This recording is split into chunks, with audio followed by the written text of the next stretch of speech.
ത്രിയേക ദൈവനാമത്തിന് മഹത്വമുണ്ടായിരിക്കട്ടെ. പരിശുദ്ധ സഭ നോമ്പിൻ്റെ കാലയളവിലൂടെ നമ്മെ കൂട്ടിക്കൊണ്ടുപോവുകയാണ്. നോമ്പിലൂടെ സാധ്യമാകുന്നത് 50 ദിവസം നീണ്ടു നിൽക്കുന്ന ഒരു ധ്യാനം തന്നെയാണ്. ഒരു വർഷക്കാലം ജീവിക്കുന്ന ഒരു വ്യക്തിയുടെ ജീവിതത്തിൽ വന്നു പോകുന്ന കുറവുകളെയും പോരായ്മകളെയും തിരിച്ചറിയുവാനും തൻ്റെ പാപങ്ങളെ കുറിച്ച് ആഴത്തിൽ പശ്ചാത്തപിക്കുവാനും വിശുദ്ധീകരിക്കുവാനും ഉള്ള ഒരു സമയമാണ് നോമ്പിൻ്റെ കാലയളവ്. നോമ്പിൻ്റെ പരിസമാപ്തിയിലേക്ക് അഥവാ ഒരു വിശുദ്ധീകരണത്തിൻ്റെ പരിസമാപ്തിയിലേക്ക് നാം എത്തിച്ചേരുക എന്ന് പറയുന്നത് പീഡാനുഭവത്തിൻ്റെ ഒരാഴ്ച നമ്മൾ ആഘോഷിച്ചുകൊണ്ടാണ്, അത് ആചരിച്ചുകൊണ്ടാണ്. എന്തുകൊണ്ടാണ് ഒരു വിശുദ്ധീകരണത്തിൻ്റെ, ഒരു മനുഷ്യന്റെ വിശുദ്ധീകരണത്തിന് വേണ്ടിയുള്ള ഒരു ക്രമീകരണത്തെ, നോമ്പെന്ന ഒരു ക്രമീകരണത്തെ, ഒരു പരിത്യാഗങ്ങളെ, പീഡാനുഭവത്തിൻ്റെ ഓർമ്മയെ മനുഷ്യ മനസ്സിനുണർത്തിക്കൊണ്ട് പൂർത്തിയാക്കുന്നത് എന്നാണ് നാം ഇന്ന് ചിന്തിക്കുക. എല്ലാ മനുഷ്യന്റെയും ജീവിതത്തിലെ വ്യക്തിപരമായ കുറവുകളും പോരായ്മകളും നികത്തിക്കൊണ്ട് അവനെ വിശുദ്ധീകരിക്കാൻ സാധിക്കുന്നത് ഒരു മനുഷ്യന്റെ പ്രവൃത്തി കൊണ്ടല്ല, മറിച്ച് ദൈവത്തിന്റെ സമ്പൂർണമായ സ്നേഹത്തെക്കുറിച്ചുള്ള അവന്റെ തിരിച്ചറിവ് കൊണ്ടാണെന്നാണ് ഇത് സൂചിപ്പിക്കുക. ആയതുകൊണ്ട് ഒരു മനുഷ്യൻ അവനിൽ തന്നെ വിശുദ്ധനാകുന്നത് അവന്റെ സൽപ്രവൃത്തികൾ കൊണ്ടല്ല, മറിച്ച് ദൈവത്തിന്റെ അനന്തമായ സ്നേഹത്തെക്കുറിച്ച് അവൻ തിരിച്ചറിയുകയും ഒരു മനുഷ്യൻ എന്നതിൽ തന്റെ ബലഹീനതകളെക്കുറിച്ചുള്ള തിരിച്ചറിവിലൂടെയാണ്. അതുകൊണ്ട് തന്നെ ദൈവത്തിന്റെ അനന്തമായ സ്നേഹം, പരിമിതിയില്ലാത്ത സ്നേഹം, ഇതൊരു മനുഷ്യന്റെ ജീവിതത്തിൽ അവനെ അനുഭവിച്ചറിയേണ്ടിയിരിക്കുന്നു. പീഡാനുഭവത്തിന്റെ ആഴ്ച ആചരിക്കുമ്പോൾ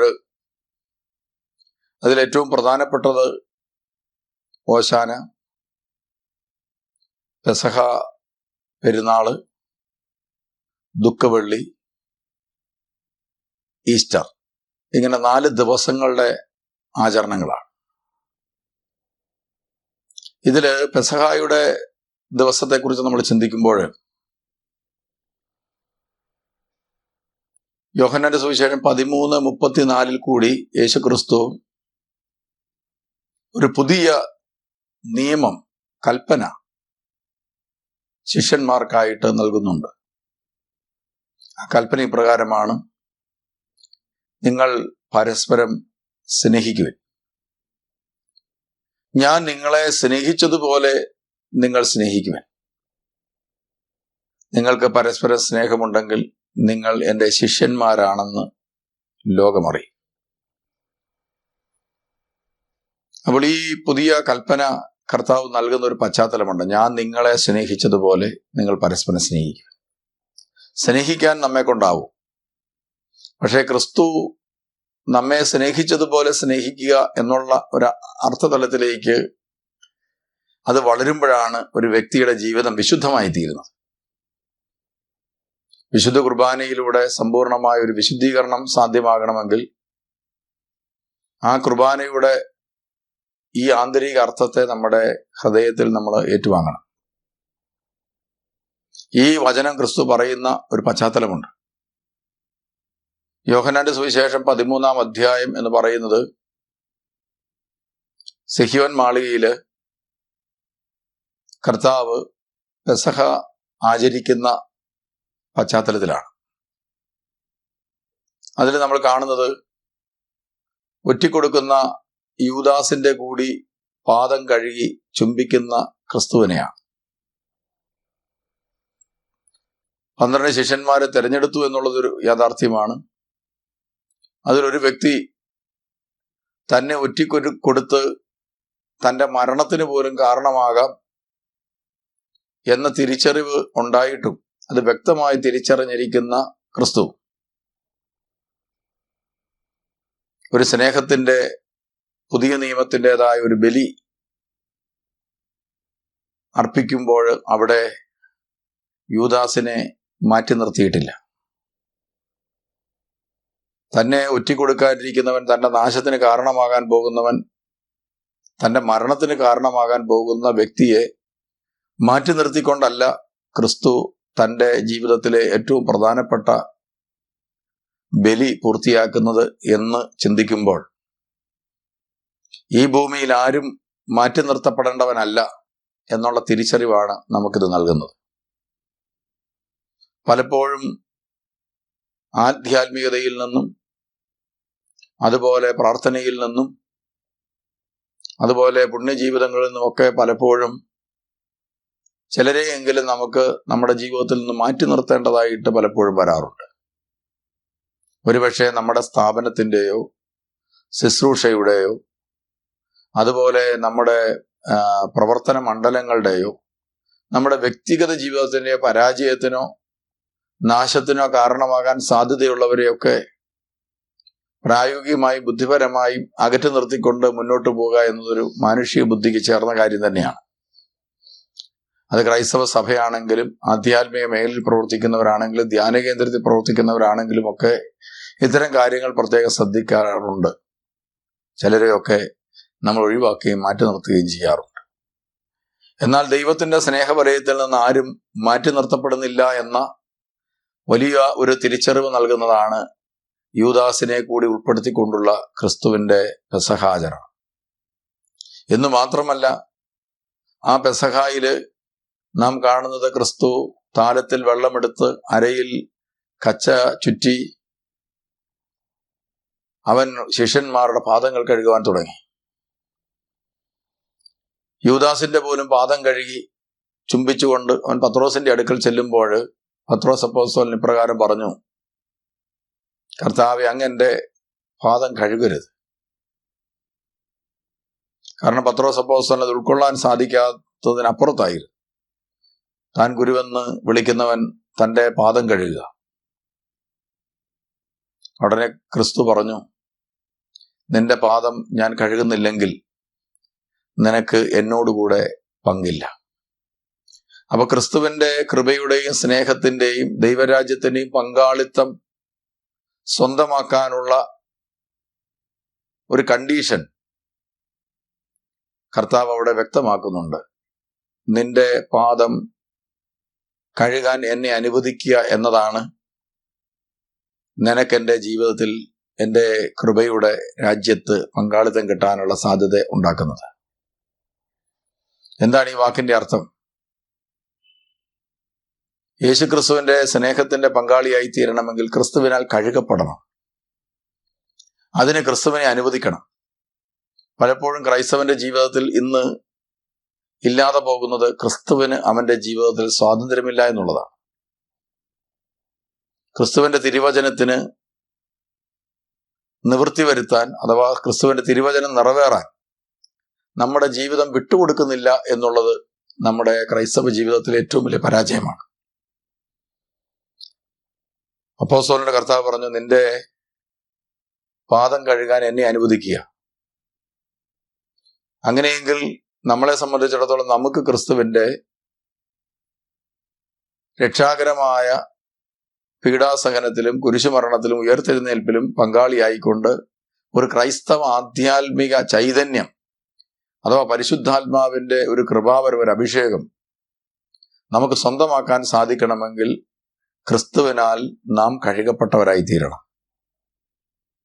നമ്മുടെ പാദം കഴുകുക എന്ന് പറഞ്ഞാൽ അതിൻ്റെ അർത്ഥം നാം കഴുകപ്പെടുക എന്നുള്ളതാണ്. പത്രോസ് അപ്പോസ്തലൻ അപ്പോൾ തന്നെ പറഞ്ഞു, അങ്ങനെയെങ്കിൽ കർത്താവേ, എൻ്റെ പാദം മാത്രമല്ല എൻ്റെ ശരീരം മുഴുവനും അങ്ങ് കഴുകണമേ എന്ന് പറഞ്ഞാൽ അതിൻ്റെ അർത്ഥം നിന്റെ കൃപയുടെ മുഴുവൻ പങ്കാളിത്തവും എനിക്ക് ലഭിക്കത്തക്ക രീതിയിൽ എന്നെ പൂർണ്ണമായി കഴുകി നീ സ്വന്തമാക്കണമെന്നാണ് അതിനർത്ഥം. ഉടനെ കർത്താവ് പറഞ്ഞു, കുളി കഴിഞ്ഞവന്റെ പാദം മാത്രമേ കഴുകേണ്ടതുള്ളൂ, അവൻ ശുദ്ധിയായിട്ടിരിക്കും. 3.5 വർഷക്കാലം അനേകം തിരുവചനങ്ങളിലൂടെ കർത്താവരെ ശുദ്ധീകരിച്ചതാണ്. ഇനി അവർക്ക് ഒരു കാര്യം മാത്രമേ ക്രമീകരിക്കേണ്ടതായിട്ടുള്ളൂ, അവരുടെ നടപ്പ്, ഇനിയുള്ള അവരുടെ യാത്ര. ഇനിയുള്ള നിന്റെ യാത്രയെക്കുറിച്ച് നീ വളരെ ശ്രദ്ധാലുവായിരിക്കണം. നിന്റെ ജീവിതം വിശുദ്ധമായി കഴിഞ്ഞു, പക്ഷേ ഇനിയുള്ള നിന്റെ യാത്ര നീ ശ്രദ്ധിക്കണം. ഈ പെസഹായിൽ ഓരോ ക്രൈസ്തവനോടും ക്രിസ്തു പറയുന്നൊരു വാക്കിതാണ്: നിന്റെ ജീവിതം മാമോദീസായിലൂടെ വിശുദ്ധീകരിക്കപ്പെട്ടു കഴിഞ്ഞു. ഒരു വിശുദ്ധനാകാനുള്ള വിളി നിനക്ക് കിട്ടിക്കഴിഞ്ഞു. ഇനിയുള്ള നിന്റെ ജീവിതയാത്ര വളരെ ശ്രദ്ധയുള്ളതായിരിക്കണം.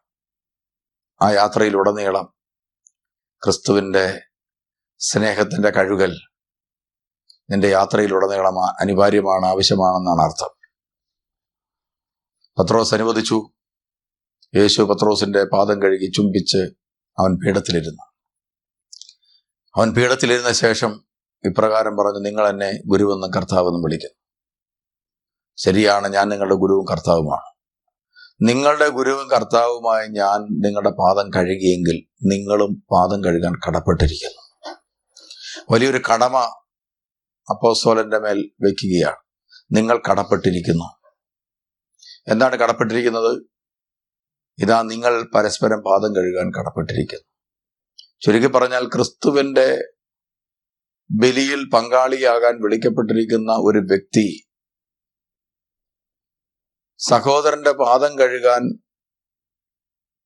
തയ്യാറാകുന്ന ഒരു മാനസികാവസ്ഥയിലേക്ക് വളർന്നാൽ മാത്രമേ അവന് ഈ ബലി അതിന്റെ സമ്പൂർണതയിൽ പൂർത്തിയാക്കാൻ സാധിക്കും. വിശുദ്ധ കുർബാനയുടെ സ്നേഹത്തിന്റെ സമ്പൂർണത സാധ്യമാകുന്നത് സഹോദര സ്നേഹത്തിൽ കൂടി മാത്രമാണെന്ന് ഒരു തിരിച്ചറിവ് കൂടി നൽകുകയാണ് ഈ തിരുവചനം. ആയതുകൊണ്ട് നമുക്ക് നമ്മുടെ സഹോദരങ്ങളോടുള്ള ബന്ധത്തെക്കുറിച്ച് കൂടി ചിന്തിക്കേണ്ട കാലയളവാണ്. നല്ല ബന്ധങ്ങൾ കരുപിടിപ്പിക്കാൻ നമുക്ക് കഴിയണം. അത് വ്യക്തിബന്ധങ്ങളിൽ മാത്രമല്ല, സാമൂഹ്യ ബന്ധങ്ങളിലും, സഭകൾ തമ്മിലുള്ള ബന്ധങ്ങളിലും, രാജ്യങ്ങൾ തമ്മിലുള്ള ബന്ധങ്ങളിലും, സമുദായങ്ങൾ തമ്മിലുള്ള ബന്ധങ്ങളിലും, സമുദായങ്ങൾക്കുള്ളിലും സഭയ്ക്കുള്ളിലുമൊക്കെ നല്ല സ്നേഹത്തിന്റെ ബന്ധം നമുക്ക് കരുപിടിപ്പിക്കേണ്ടിയിരിക്കുന്നു. പാദം കഴുകി ചുംബിച്ച ക്രിസ്തുവിന്റെ മനോഭാവം കാത്തു സൂക്ഷിക്കുന്നവർക്ക് മാത്രമേ എന്നിൽ പങ്കുള്ളൂ എന്ന് പറയുമ്പോൾ, ഈ കാലഘട്ടത്തിൽ ഒത്തിരിയേറെ പ്രതിസന്ധികളിലൂടെ ക്രൈസ്തവ സഭകളിൽ പോലും സമാധാനത്തിന്റെയും സ്നേഹത്തിന്റെയും അന്തരീക്ഷം ദുർബലമായിക്കൊണ്ടിരിക്കുന്ന ഈ കാലയളവിൽ ക്രിസ്തുവിന്റെ കൃപയുടെ പങ്കാളിത്തം എവിടെയൊക്കെയോ നമുക്ക് നഷ്ടപ്പെടുകയും ചോർന്നു പോകുകയും ചെയ്യുന്നതിന്റെ കാരണം കൂടി നമുക്ക് തിരിച്ചറിയാൻ ഈ അവസരം ഉപയോഗിക്കാം. പ്രിയമുള്ളവരെ, ക്രിസ്തു ഇപ്രകാരം പറഞ്ഞുകൊണ്ട് ആ പീഠത്തിൽ കയറിയിരുന്ന് തൻ്റെ ബലി പൂർത്തിയാക്കുകയാണ്. അത്താഴത്തിന് ശേഷം ആ പാത്രത്തിലിരിക്കുന്ന അപ്പങ്ങളിൽ ഒന്ന് അവൻ വലിച്ചെടുത്തു. ഒത്തിരി അപ്പങ്ങൾ ഉണ്ടായിരുന്നിരിക്കണം ആ പാത്രത്തിൽ. അതിലൊന്ന് വലിച്ചെടുത്തിട്ട് കയ്യിലെടുത്തിട്ട് അവൻ പറഞ്ഞു: ഇതെന്റെ ശരീരമാണ്. ഈ സ്വാതന്ത്ര്യമാണ് ഈ പെസഹ ദിവസം ക്രിസ്തുവിന് ഒരു ക്രൈസ്തവന്റെ ജീവിതത്തിൽ ഉണ്ടാകേണ്ടത്. ഒരപ്പം എടുത്ത് ചേർത്ത് പിടിച്ചിട്ട് ഇതെന്റെ ശരീരമാകുന്നു പറയുവാൻ സാധിക്കുന്ന സ്വാതന്ത്ര്യം. ഇതൊരു ക്രിസ്ത്യാനിയിൽ, ഇന്ന് പെസഹായുടെ പെരുന്നാൾ നമ്മൾ ആഘോഷിക്കുമ്പോൾ പുരോഹിതൻ അപ്പമെടുത്ത് 2000 വർഷം മുമ്പ് ഉച്ചരിച്ച ആ ആജ്ഞാവചനം വീണ്ടും ഉച്ചരിക്കുമ്പോൾ, ഇതെന്റെ ശരീരമാണ് എന്ന് പറയുമ്പോൾ, അവിടെ കൂടി നിൽക്കുന്ന ഒരു ക്രിസ്ത്യാനി, ക്രൈസ്തവനായ ഒരു ബലിയിൽ പങ്കെടുക്കുന്ന, ഒരു പെസഹ ബലിയിൽ പങ്കെടുക്കുന്ന ഒരുവനെ കുറിച്ച് ക്രിസ്തു അത് പറയുകയാണ്: ഇതെന്റെ ശരീരം കൂടിയാണ്. ആ സ്വാതന്ത്ര്യം എന്നിലും നിങ്ങളിലും ക്രിസ്തുവിനുണ്ടാവണം. അതിനുശേഷം ക്രിസ്തു ആ അപ്പത്തെയാണ് ഉയർത്തുന്നത്. ഉയർത്തിക്കൊണ്ട് പറഞ്ഞു: പിതാവിന്റെ തിരുസന്നിധിയിലേക്ക് ഉയർത്തി മുറിച്ച് ശിഷ്യന്മാർക്ക് വിഭജിച്ചു കൊടുത്തു. അപ്പൊ ക്രിസ്തു ആ സ്വാതന്ത്ര്യം കൊടുക്കുന്ന ദൈവമക്കളെയൊക്കെ പിതാവിന്റെ തിരുസന്നിധിയിലേക്ക് ഉയർത്തി അനുഗ്രഹത്തിനായി, അഭിഷേകത്തിനായി സമർപ്പിക്കുന്നു. അങ്ങനെയെങ്കിൽ ഇന്ന് ക്രൈസ്തവ ജീവിതത്തിലെ ദൈവിക അനുഭവങ്ങളുടെയും അഭിഷേകത്തിന്റെയും തടസ്സം എന്താണ്? വിട്ടുകൊടുക്കപ്പെടാതെ പോകുന്നു, സമർപ്പണമില്ലാതെ പോകുന്നു, ദൈവത്തിന് സ്വാതന്ത്ര്യമില്ലാതെ പോകുന്നു, ക്രിസ്തുവിന്റെ വചനങ്ങൾക്ക് സ്വാതന്ത്ര്യമില്ലാതെ പോകുന്നു എന്നതാണ്. ആയതുകൊണ്ട് ഈ പെസഹ പെരുന്നാളിൽ ക്രിസ്തുവിന്റെ തിരുമൊഴികൾക്ക് നമ്മളിൽ സ്വാതന്ത്ര്യമുണ്ടാകണം. നാം ഓർക്കണം, ദൈവത്തിന്റെ സ്നേഹം അനന്തമാണ്. എന്നാൽ ദൈവത്തിന്റെ അനന്തമായ സ്നേഹത്തിന് പരിധി നിശ്ചയിക്കുന്ന ഒരിടമുണ്ട്. ദൈവത്തിന് മനുഷ്യന് വേണ്ടി ചെയ്യാൻ സാധിക്കുന്ന പ്രവൃത്തി അല്ലെങ്കിൽ ദൈവത്തിന്റെ ശക്തി അനന്തമാണ്. ദൈവത്തിന്റെ ശക്തി പരിമിതപ്പെടുന്ന ഒരു സ്ഥലമുണ്ട്. ദൈവത്തിന്റെ കാരുണ്യവും അനന്തമാണ്. എന്നാൽ ദൈവത്തിന്റെ കാരുണ്യത്തിനൊരു പരിധിയുണ്ട്. നാം പഠിക്കുകയും പഠിപ്പിക്കുകയും ഒക്കെ ചെയ്യുന്നത് ദൈവത്തിന്റെ ശക്തിക്കോ ദൈവത്തിന്റെ കാരുണ്യത്തിനോ ദൈവത്തിന്റെ സ്നേഹത്തിനോ അറുതിയില്ല എന്നാണ് പഠിപ്പിക്കുന്നത്. എന്നാൽ പ്രിയമുള്ളവർ, എനിക്ക് നിങ്ങളോട് പറയുവാനായിട്ടുള്ളത്, ഇതിനെല്ലാം ഒരു പരിധിയുണ്ട്. എന്താണ് ആ പരിധി? ആ പരിധിയാണ് വിശുദ്ധ കുർബാന. ഇതിനപ്പുറത്തേക്ക് എനിക്ക് നിന്നെ സ്നേഹിക്കാനാവില്ല. ഇതിനപ്പുറത്തേക്ക് എൻ്റെ ശക്തി നിനക്ക് വേണ്ടി പ്രകടിപ്പിക്കാനാവില്ല. ഇതിനപ്പുറത്തേക്ക് ഒരു കാരുണ്യം എനിക്ക് ചൊരിയാനാവില്ല. അതുകൊണ്ടാണല്ലോ വിശുദ്ധ കുർബാനയെ ദിവ്യ കാരുണ്യം എന്നൊക്കെ വിളിക്കുക. ഇതിനപ്പുറത്തേക്ക് എന്നെ കൊണ്ടാവില്ല, ഇത്ര എന്നെ കൊണ്ടാവൂ. എന്താണ് ക്രിസ്തു ചെയ്തത്? ഇത് അപ്പം എടുത്ത് ചേർത്ത് പിടിച്ച് പറഞ്ഞത് എൻ്റെ ശരീരമാണ്, നിങ്ങൾ ഭക്ഷിക്കുക എന്ന് പറഞ്ഞാൽ അതിൻ്റെ അർത്ഥം, എൻ്റെ ശരീരം പങ്കുവെച്ച് ഭക്ഷിച്ചിട്ടാണെങ്കിൽ കൂടി നിങ്ങൾ ഓരോരുത്തരും ഞാനായി മാറണം. ഞാൻ സ്നേഹിച്ചതുപോലെ നിങ്ങൾക്കും സ്നേഹിക്കാനാവണം. അപ്പോ പിതാവായ ദൈവത്തിന്റെ സ്നേഹം മനുഷ്യന്റെ ഹൃദയത്തിൽ സമ്പൂർണമായി ഇറങ്ങി വരുവാൻ വേണ്ടി സ്വന്തം ജീവിതത്തെ മുറിച്ചു നൽകിയിട്ടാണെങ്കിലും സ്വന്തം രക്തം ഒലിപ്പിച്ചിട്ടാണെങ്കിലും അത് സാധ്യമാകട്ടെന്ന് ചിന്തിക്കുന്ന ഒരു പരിധിയില്ലാത്ത സ്നേഹത്തിന്റെ ചൈതന്യം നമ്മൾ കാണുന്നത് കാൽവറിയിലാണ്. പെസഹ അതിന്റെ പൂർണ്ണത പ്രാപിക്കുന്നത് കാൽവറിയിലാണ്. രക്തം വാർന്നൊലിച്ച് ശരീരം തല്ലി തകർക്കപ്പെട്ട് താൻ സ്നേഹിച്ച് കൂടെ താലോലിച്ചു കൊണ്ട് നടന്ന ശിഷ്യന്മാരിൽ നിന്ന് താൻ തന്റെ ശരീരരക്തങ്ങളായ അപ്പവും വീഞ്ഞും സ്നേഹത്തോടെ മുറിച്ചു നൽകിയ ആ അപ്പം ഭക്ഷിച്ച തന്റെ ശിഷ്യന്മാരിൽ നിന്ന് ഒരുവൻ വളരെ തുച്ഛമായ പണത്തിന് വേണ്ടി തന്നെ വിറ്റ് തന്റെ പോക്കറ്റിൽ കാശാക്കുമ്പോൾ അവനോട് പോലും വിരോധം വെച്ചു കൊടുക്കാതെ അവനെയും അനുവദിക്കുന്ന, അവനെയും ആ തെറ്റ് ചെയ്യാൻ അനുവദിച്ചു കൊടുത്തുകൊണ്ട് സ്വന്തം ജീവനെ ബലിക്കായി വിട്ടുകൊടുക്കുന്ന പ്രിയപുത്രനായ യേശുക്രിസ്തുവിന്റെ ക്രൂശ് മരണം, അവിടെ നമുക്ക് കാണാൻ സാധിക്കുന്നത് സമ്പൂർണമായ സ്നേഹത്തിന്റെ വെളിപ്പെടുത്തലാണ്. അവന്റെ ശരീരത്തിൽ നിന്ന് വാർന്നൊഴുകുന്ന രക്തം, അവന്റെ ശരീരത്തിൽ നിന്ന് ഇറ്റിറ്റ് വീഴുന്ന രക്തം, ഇതൊക്കെ സൂചിപ്പിക്കുന്ന എന്താണ്? ഒരു ശിഷ്യന്റെ ഒറ്റിക്കൊടുക്കൽ, മറ്റ് ശിഷ്യന്മാരുടെ ഒറ്റപ്പെടുത്തൽ, ഇതെല്ലാം ചേർന്ന് അവനെ ഒറ്റപ്പെട്ട അവസ്ഥയിൽ ക്രൂശിൽ, അതും കള്ളന്മാരോടുകൂടെ സാമൂഹ്യദ്രോഹികളോട് പുറന്തള്ളപ്പെടുന്ന ഒരവസ്ഥയിലേക്ക് എത്തിച്ചേരുമ്പോൾ അവിടെ ബലിയുടെ പൂർണ്ണതയുണ്ടായി. സ്നേഹത്തിന്റെ സമ്പൂർണമായ ബലിയുടെ പൂർണ്ണത. പിതാവേ, ഇവരോടൊക്കെ ക്ഷമിക്കണമേ, ഇവർ ചെയ്യുന്നത് എന്താണെന്ന് അറിയാത്തതിനാൽ. അത് അറിവില്ലായ്മയായി തിരിച്ചറിയാൻ സാധിക്കുന്ന അപ്രാപ്യമായ ക്രിസ്തുവിന്റെ സ്നേഹമാണ് പെസഹായിൽ സമ്പൂർണമാക്കപ്പെടുന്നത്. ആയതുകൊണ്ട് നാം പെസഹായുടെ ബലിക്കായി നിൽക്കുമ്പോൾ എല്ലാ ബലിയിലും ക്രിസ്തു പറയാറുണ്ട്, ഇതെന്റെ ശരീരമാണ്. ഒരിക്കലെങ്കിലും ഈ പെസഹായിലെങ്കിലും നമുക്ക് പറയാൻ സാധിക്കണം, ദേവാലയത്തിൽ ബലിപീഠത്തിന് മുമ്പിൽ നിന്നുകൊണ്ട്, യേശുവേ, ഇതെന്റെ ശരീരമാണ്. നമ്മുടെ ജീവിതത്തെ ചൂണ്ടിക്കാണിച്ചുകൊണ്ട്, ക്രിസ്തുവിനെ കാട്ടിക്കൊടുത്തുകൊണ്ട്, നമുക്ക് ദൈവം തന്ന ഈ ജീവിതത്തെ ചൂണ്ടിക്കാട്ടിക്കൊണ്ട് നമുക്ക് പറയാനാവണം, ഇത് എൻ്റെ ശരീരമാണ്. അനേകർക്ക് വേണ്ടി പങ്കുവെക്കാൻ ദൈവമേ നീ തന്ന എൻ്റെ ശരീരം. ഇതെൻ്റെ ജീവിതമാണ്. അനേകർക്ക് വേണ്ടി പങ്കുവെക്കപ്പെടാൻ നീ തന്ന എൻ്റെ ജീവിതം ആയതുകൊണ്ട് നിന്റെ കയ്യിൽ ഞാൻ ഏൽപ്പിക്കുന്നു. ദൈവമേ, എൻ്റെ ഈ ജീവിതം അനേകർക്ക് വേണ്ടി പങ്കുവെക്കപ്പെടുന്ന ഒരു ജീവിതമായി രൂപാന്തരപ്പെടുത്തണമേ എന്ന പ്രാർത്ഥന ഉയർത്താൻ ഈ പെസഹായിക്ക് നമുക്ക് സാധിക്കണം. ആയതിന് നമുക്ക് കഴിയുമ്പോഴാണ് നമ്മുടെ പെസഹ പെരുന്നാള് അർത്ഥവത്തായിത്തീരുന്നത്. ആയതുകൊണ്ട് എനിക്ക് നിങ്ങളെ ഓർമ്മിപ്പിക്കുവാനായിട്ടുള്ളത്, ഈ പെസഹ പെരുന്നാളിൽ ബലിപീഠത്തിന്റെ മുമ്പിൽ നിന്നുകൊണ്ട് സ്വന്തം ജീവിതം ബലിപീഠത്തിലേക്ക് വിട്ടുകൊടുക്കുവാനും, ക്രിസ്തു കൈനീട്ടുമ്പോൾ ഒരു പുരോഹിതന്റെ കരം വഴി ഒരപ്പം ആശീർവദിക്കപ്പെടുമ്പോൾ ആ അപ്പത്തോടൊപ്പം ഞാനും ആശീർവദിക്കപ്പെടുകയാണെന്നും ക്രിസ്തുവിന്റെ ശരീരമായി രൂപാന്തരപ്പെടുകയാണെന്നും തിരിച്ചറിഞ്ഞുകൊണ്ട് ഈ പെസഹ പെരുന്നാളിന് ശേഷം ഇനിയുള്ള കാലം ജീവിക്കുമ്പോൾ മറ്റുള്ളവർക്ക് വേണ്ടി കൂടി ജീവിക്കാൻ കടപ്പെട്ടിരിക്കുന്നു എന്ന ബോധ്യത്തോടുകൂടി നമുക്ക് ലഭിച്ചതൊക്കെ ക്രിസ്തു മറ്റനേകം പേർക്ക് വേണ്ടി, ആർക്കൊക്കെയോ വേണ്ടി ആശീർവദിച്ചിരിക്കുന്നതാണെന്ന തിരിച്ചറിവോടുകൂടി ജീവിക്കാൻ കഴിഞ്ഞാൽ ഈ പെസഹ അർത്ഥവത്തായിത്തീരും.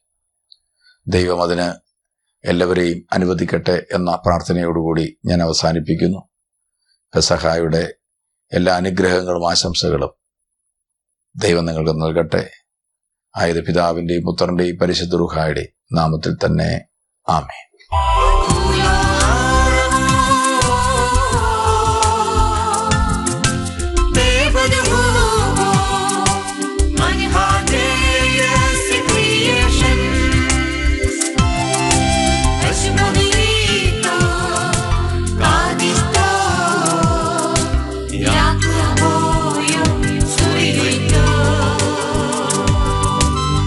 Maria.